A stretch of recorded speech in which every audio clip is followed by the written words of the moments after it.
Hello, everybody. I hope you've all gotten a sandwich and something to drink.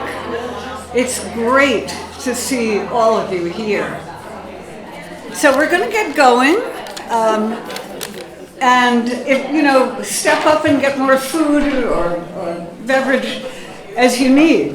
But it's just terrific to see you all. I think of this as sort of our tribal kickoff of the election season. So I'm going to just say a couple of words and then turn this over to our wonderful voter empowerment team. But I'm Jane Andrews. I'm the president of League of Women Voters of San Diego. And very happily so. It's such a wonderful group and so many good friends. So our format today is we're going to have talks by each of the four teams, which is voter registration, Vote 411, candidate forums, and Speakers Bureau. And then I'll say a little word about election protection. But I want to tell you something, and this is for, old timers too. We are working on improving our website, and we're going to put as much as possible our election information at the top of the website. And I'm hoping to get some of those changes just in the coming week.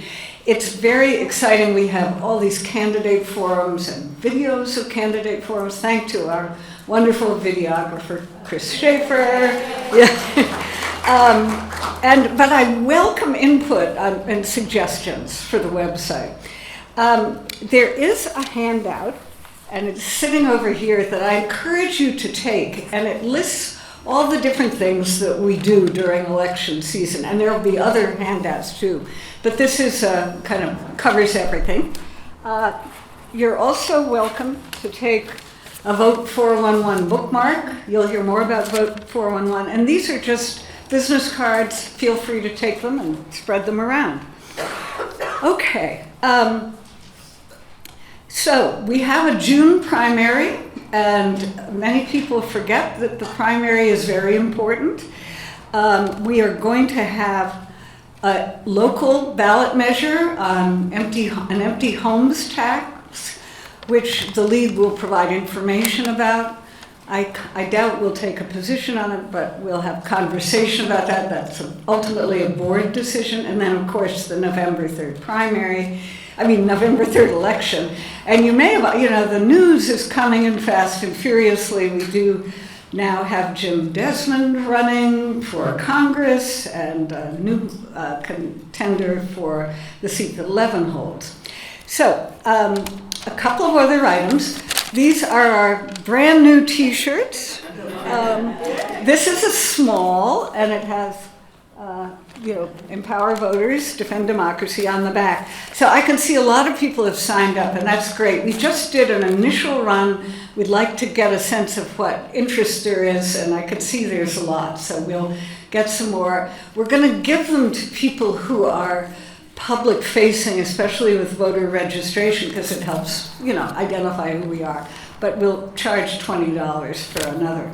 And then there will be several sign-up sheets, but there is a general one over here. So with that, I'm going to turn this over to Julianne C., who is she'll explain it. Hello. Let me just move forward. Hi, I'm Julianne C., and I'm involved with two of the voter empowerment projects. The first is Vote 411. Does anyone remember dialing 411 on your phone for information?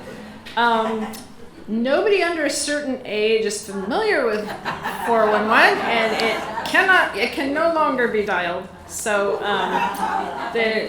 it's a nice, catchy name for a certain demographic, but I'm encouraging them to think about updating that. So Vote 411 is the League's election information database where we reach out to every candidate on the ballot and we offer them a free profile. it is surprisingly difficult to give away free campaign publicity, so we need lots of volunteers to remind them this is free. You can say whatever you want within our guidelines. Our guidelines include that they are not allowed to mention another candidate by name or office or the incumbent or and no vulgarity. But otherwise, they are free to share their priorities and qualifications with the public, and we encourage them to do that. So the site, if you go to vote411.org, there are options to choose information to register to vote, check your registration, find what's on your ballot. That's the part that our local volunteers are helping to populate with information. So the timeline for June, we are managing about 200 candidates. That is more than the number of local candidates because our team is so good that the League of Women Voters of California director says, hey, why doesn't San Diego handle the statewide offices as well? Oh, wow. So if you volunteer for this, you may get to, be telephoning candidates for governor, and that's always very interesting and exciting. So the website is not published until early May. We do invite candidates to fill out their profiles in early April. We might be able to do it last week of March. And then we relentlessly remind them that, your profile is not filled out yet, and we really want it to be populated by the time the voters get their mail-in ballots. And that's when we see a big spike in traffic. And the candidates are appreciative of the many reminders because they are busy and their attention is pulled all kinds of different ways. So if you volunteer for this project, the work happens in March, April, and May. For November, we are expecting about 700 candidates. Probably 600 of those will be from San Diego County. And then we've got for most of the offices, they're on the primary ballot. So it's down to 2 candidates for governor, two for secretary of state, et cetera. But we get all the judicial retention candidates, and that's the Supreme Court and the districts, the courts of appeal for the various districts. So that website is published in early September, so the work happens in August, September, and October. So the different volunteer opportunities, we have a research team, which is mainly to track down information for candidates who haven't shared their emails. The telephone team is a little extra encouragement, those reminders. And then for advanced data entry, there's some specialized training that we can offer you. It's by video on your own time, and that is a somewhat larger time commitment, but I think that's the fun part. I get to send bulk mail, and again, so the opportunities are March, April, and May, or it's August, September, October. And there's another project that is cooking, which is the local campaign finance dashboard. And you may have noticed it is difficult to find out who is supporting or opposing a candidate. The information is all public, it's all there, but the onus is on you to download it, make some kind of sense of this file, merge it with all the other files, do some analysis, and so there is a gap there that we can help to fill. And the type of information that we're thinking of supporting would be like pie charts like this that indicate, is the money coming from in the city, out of the city, and then donations under $100, there's not a lot of information. They just group those. So that's what the gray is on here. Anyway, we are currently investigating a very exciting opportunity to partner with another group that is doing this currently for just the City of San Diego candidates. And if we're able to partner with them and make some enhancements to their site, it will be a lot better than us starting from scratch.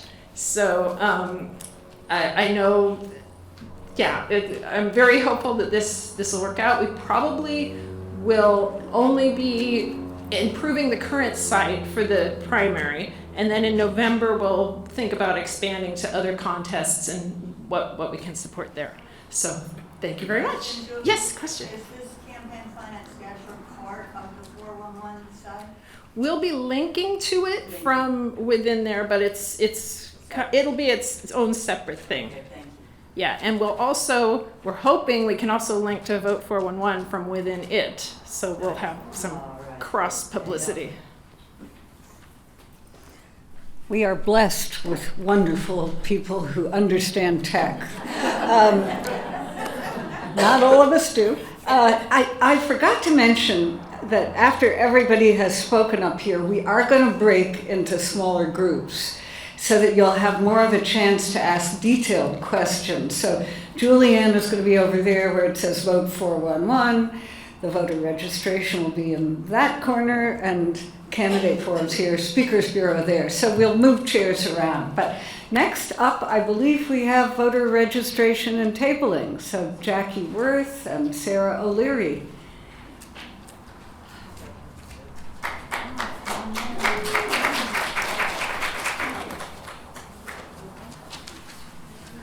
Hello.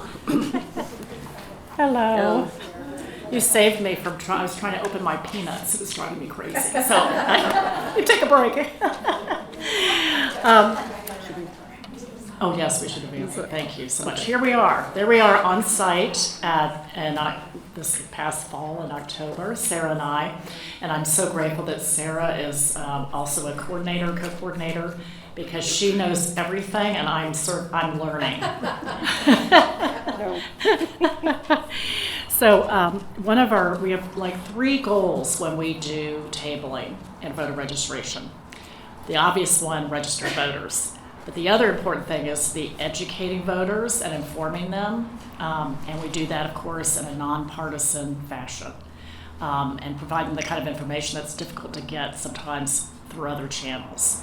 And then the other goal is branding. So it's getting the word out, the message out about the league and its role.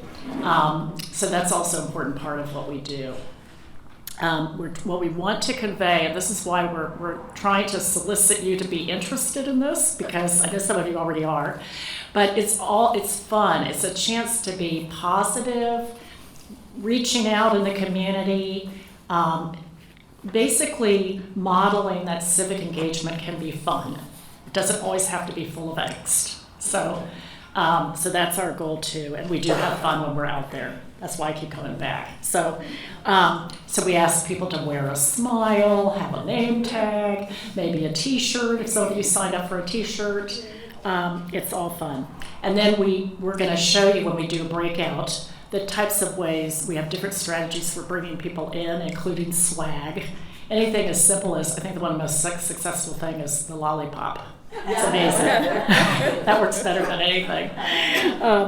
And then little tricks that I've learned watching Sarah and others about asking people, hey, do you know about the league? Have you heard of us before? Or are you registered to vote? Simple things to get their attention and they're not put off.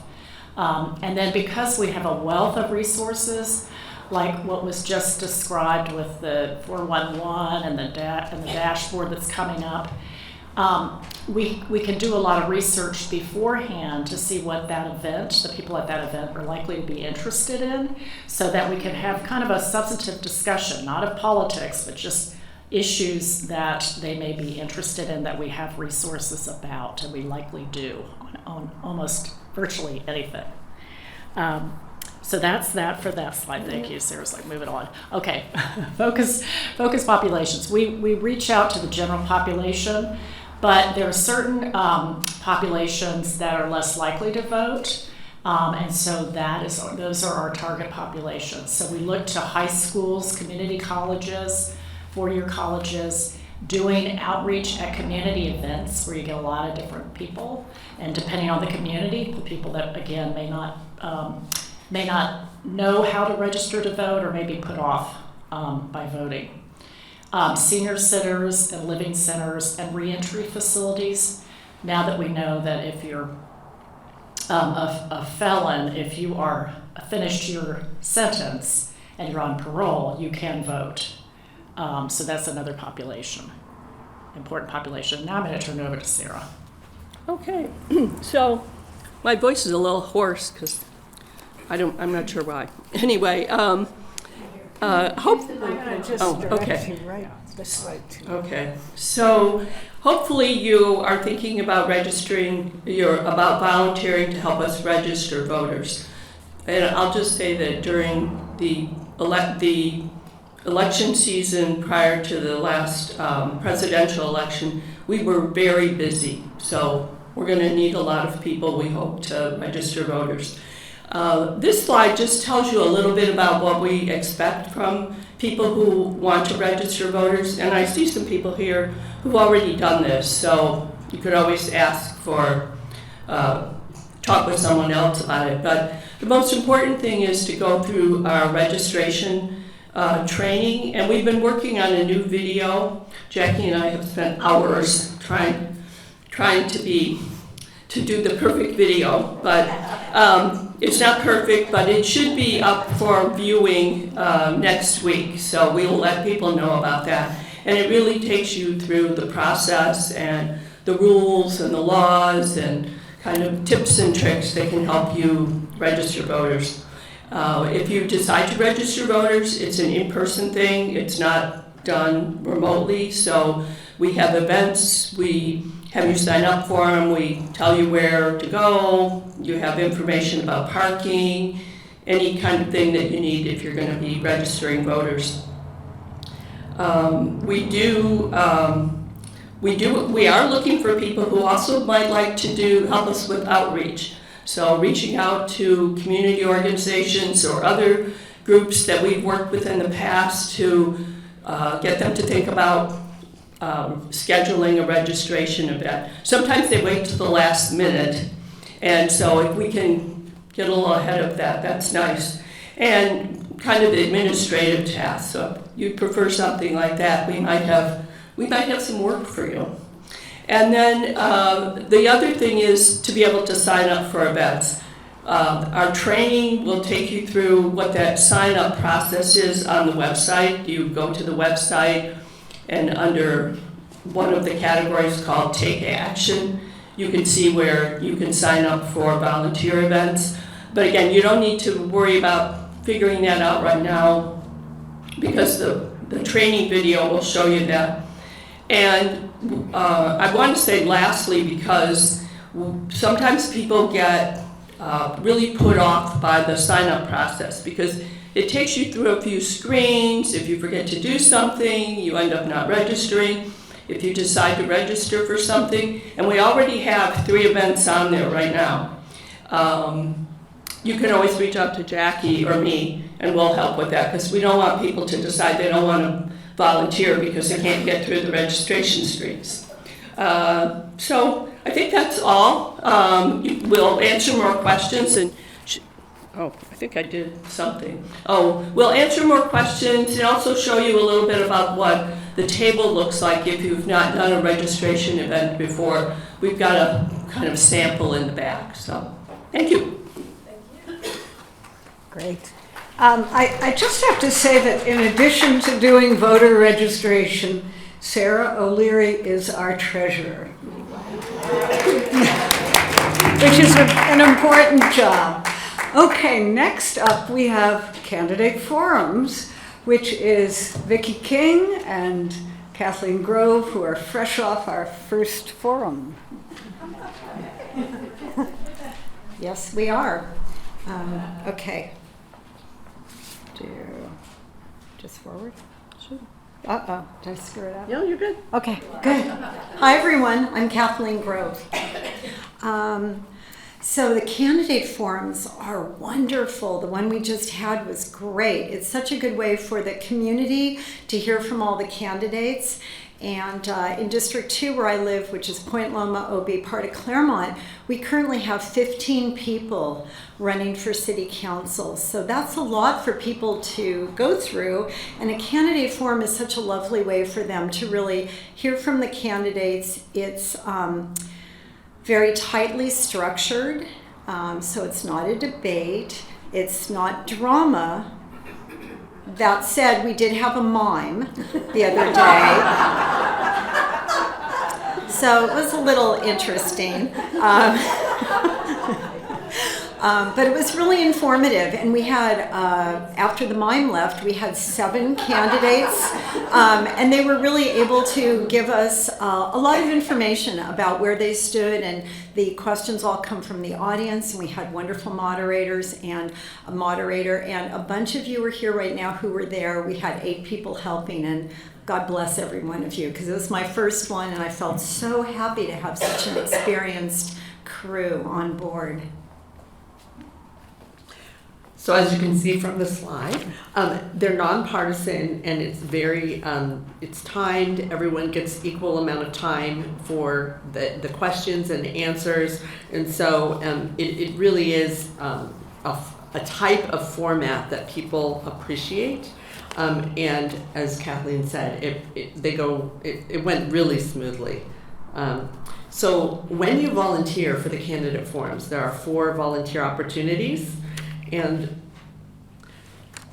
it all starts with the moderator. The moderator is the person who is asking questions of the candidates. I learned just today that the moderator has a matrix, which is a schedule of, starting with one candidate on one question, but then starting with a different candidate on the other question. So it really is equally, equal in terms of opportunity, and the beginning person and the ending person. It's quite a puzzle in terms of that position. So that volunteer would need to be organized and comfortable speaking in public. And with 7 candidates, and we have a second D2 forum coming up, there may be more candidates because 15 have submitted. So, and then the second opportunity is the question screener. And the question screener would be the people that are getting the questions from the audience. The audience are the people who are presenting the questions, and the question screener goes through them, finds themes, finds the ones that really matter to the community, kind of already has an idea of what's important to the community, and then passes those to the moderator. And then we have the timekeeper. These are also important. So the timekeeper, it's all timed. So everyone has 2 minutes to introduce themselves and to have a closing remarks, and then 1 minute for the question. So the timekeeper is letting candidates and the moderator know, are we done or do we have more time? And then the 4th one is the page. If you're new and this is a great opportunity to get involved in candidate forums. The page would be passing out the little 3x5 cards for the questions, and then collecting them and getting them over to the screeners. They're running around a little bit, but it's a great opportunity to be a part of a candidate forum and get your feet wet, and then you can move up to the timekeeper or some of the other roles. So we do have 4 upcoming forums, but did you want to say anything else about the March forum that we just had? Yeah, I'll just mention briefly that we had 100 people, and the capacity of the room was about 100, so it was standing room only. It was really well attended. These community forums really draw a lot of people, and the host. There is a host organization. This is the Claremont Town Council. Often we have other community groups that are hosting or that come in and help. Neighbors for a Better San Diego is one of them. They're just really nice. And as Vicki mentioned, D2, we're having 2 forums. The next one's at the end of April, and that one's in a much larger venue. And by then, maybe more candidates will show up. So having volunteers is just essential to making this well run. I'll let Vicki talk about the rest. Okay, so we have 4 forums coming up in April, And so the first slide, you could see that these might be forums in the future that could be mayoral candidates or other, but these happen to be city council. So they're all listed up here. District 4 is our April 14th candidate forum, and you can see who's co-hosting. And we still need volunteers for that. That's going to be at the Valencia Park, Malcolm X Library. A lot of these are happening at libraries. The second one is Tuesday, April 21st. That's District 8. And we have a number of co-sponsors because that's really being put on by the league. So they may have a few volunteers because we have a number of co-sponsors. We're still getting some coming in, but we still need volunteers for that. And then District 2, which is what Kathleen was talking about, that's the Point Loma, at Point Loma Nazarene University Conference Room, and that's the same one we had in March. And it was really over 100 people. I counted 110, and then more people came in. So this Point Loma location, it has more capacity, and I think by then people will be really, really wanting to know about the candidate. It's Liberty Station, not Point Loma Nazarene College, right? Isn't it a Liberty Liberty? Station Conference Center. Yeah. Lomas Associates. Thank you for correcting me. I've put that wrong on a lot of things, so thank you. You know, we can all make mistakes. Okay, and the final one is on the 30th, and I don't think it's showing up, but it's hosted by Neighbors for a Better San Diego, and that's District 6. So again, we need volunteers for all of those. When we break out, we're going to have a sheet to sign up on, and I want to thank everyone who's already volunteered, because there's a number of people in this room who have. So thank you for that. Yeah. Anything Thanks. else? No, that's it.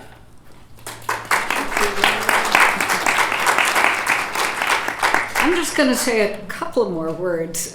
One is that the video of Thursday is on our website. Even if you just look at little squibs of it, it's very interesting.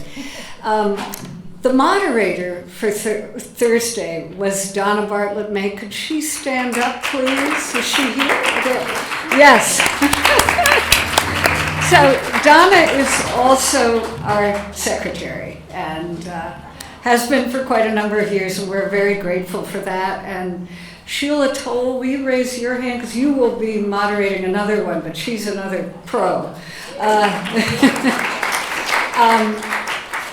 The other thing about the volunteering, we decided we'd wait till after this event to settle on who would be assigned different positions. So please, sign up to volunteer today, and then the team will review and we'll get assignments out in the coming weeks or so. Okay, up next we have, last but not least, Jean Widener. And I will say a word before you come, which is, Jean does not do this job only at election time. She has been keeping our Speakers Bureau going. We've been doing talks on democracy, thanks to Gina Gianzero, raise your hand please, who has put those together. And we also have one on immigration. So, the energy of the Speakers Bureau has been continuing post-election. Jean. Thank you, Jane. So, yeah. It looks like it's a little bit hidden, but you can, so the speakers is hidden, but I would like, so I'm Jean Widener. I'm chair of the Speakers Bureau. And I would like to see if anybody in the audience knows, what is the thing that people are most afraid of, that causes most anxiety through polls? Public speaking. Absolutely. It comes ahead of going to the dentist even. So I am here to ask you to get in touch with your inner speaker and see if you can meet that challenge of overcoming this fear and this anxiety and take part with our team. So during the election year, what we do primarily is, at least in September and October, right before the election, is educate the public about the state propositions and the local propositions that are going to be on their ballot.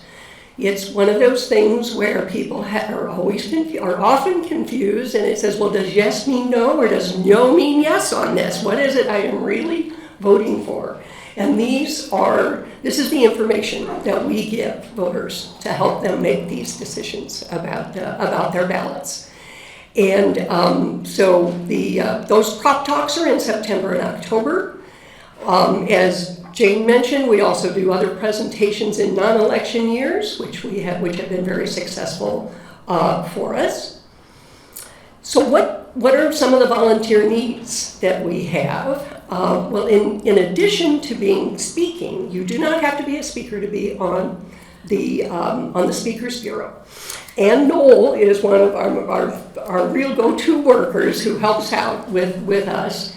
We also have room for people to actually do research on the ballot measures. We will get information from the state about the state propositions, but then what we need to do is educate everybody else on the team about them so that when they go out and give the presentations, they're confident in what they're speaking about.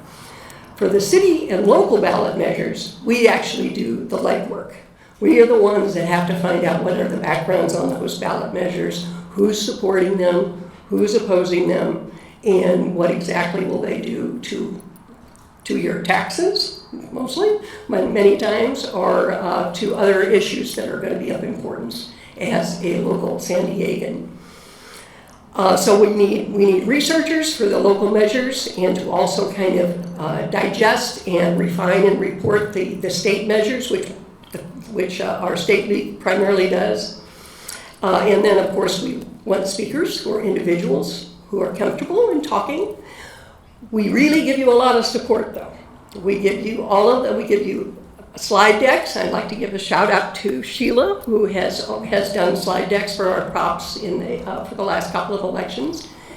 And so that we give you all of the information that you need to be comfortable in front of an audience. We also try to go out, if possible, with more than one person.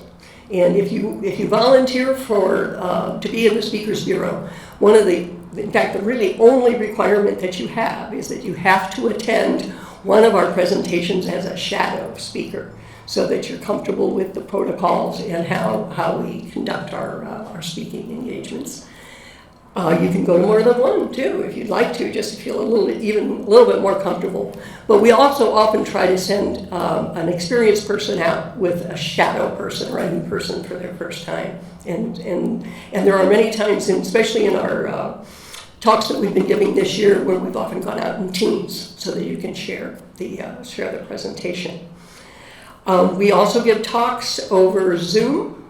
So if you have any technology information or a technology expertise, that is also very helpful. And also the Zoom presentations are sometimes easier because you don't have to worry about the tech at the site. All you have to do is worry about your own desktop. Right, and by the way, I'll also have more information about what those pros and cons look like if you haven't seen them from the state, and also an example of what a ballot measure looks like for our local ballot measures that we do the research on.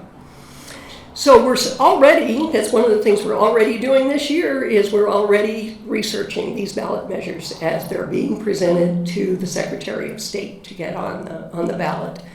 And right now, we've already had 3 that have qualified for the November ballot. 2 are under signature review, meaning that they're making sure that the signatures are accurate. So those 2 are most likely going to make it. So we're up to 5. And we also have 13 that have gathered more than a quarter of the signatures that they need to get on the ballot. So that brings us up to 18, is that right? And there's more that are asking to go out and get signatures. So we could have a record year for the number of ballot issues on our ballot in November. I hope that they don't break. I think it was in 88 and 89 we had 40 and 41 issues on the ballot. So I hope it's not going to break that record for sure, but it may break the last 10 or 12 years. We do, as Jane mentioned, we already have a ballot on the June primary for the city, which is the empty homes tax issue that has already been approved to be on the primary. And we also do, one of the other things that we do, and especially if some of you live in some of these areas in the county, we also look into what the local issues are for various cities throughout the county, so that when we do get asked to give a presentation in those areas, we can at least give some basic information about what's going to be on their ballot and answer questions about it. So if any of you do live there and know what some of those ballot issues are, we welcome you to also volunteer to do research on them and present them to our team. So I'm going to be back in the corner there by the door, under the clock. If any of you are interested and would like to sign up, I'd love to answer more questions or give you more information. Thanks. Thank you, Jean, for all you do. It's great to work with you. I'm just going to say a little word about league positions on ballots. I wasn't planning to say this, but I think since we have a lot of new people here, you know, the league does take positions on ballot measures. So we kind of wear both hats in election season. But when we give speakers bureaus talks, we are only nonpartisan. But so the league has positions on a wide range of topics, a lot of good government, natural resources, social policy, et cetera, the state league will be the one who decides what the positions are on any of the state ballot measures. We have no say over that. We do have say over the local ones. So there are 4 options. We can support, we can oppose, we could be neutral, or we have no position. And when it's no position, there was once a labor issue where we just didn't have any position. So we just say no position. Now that's something which for San Diego, it will be the Public Policy Committee will research and discuss it, but ultimately the board does decide what position we should take. So it's, you know, and I think there's some judgment calls all the time about this. But I just wanted to explain that because we are nonpartisan, but we do take stands on issues. Okay, I'm going to say a couple of words about election day work.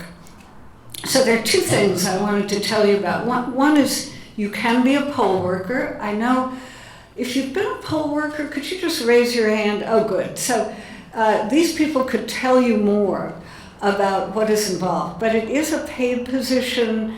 You do have to get training by the registrar of voters. You do get paid for it. It's quite a commitment of at least several days in training. But if you're interested, go to sdvote.com. That's the registrar. And there's a whole, place where you can sign up to be a poll worker. But, find somebody around here who can tell you a little more about it. The other thing, which isn't as much of a time commitment, is to be an election protection worker. Both Jean and I have done this. Common Cause is very involved in organizing it. And I have had contact with California Common Cause, and they are organizing it again, I think for the primary, but definitely for the general election. So the commitment is much more limited. When I did it, it was for a morning on election day. And you go out with election protection worker, you get trained. What's really good about it is, first off, they organize it very well, so there's distribution, around all the polling places. But there is, a hotline you can call if there's a problem.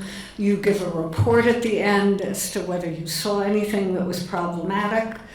And it's a great program. And I know many of us are concerned about election protection this year in particular. So this is the way to sign up. You could put in election protection and get to this protectthevote.net. You can put your name in and then they'll be in touch with you. Okay, so let's break and move into your corners, everybody. And I will, by the way, I'll be up here just to talk about general stuff if you want.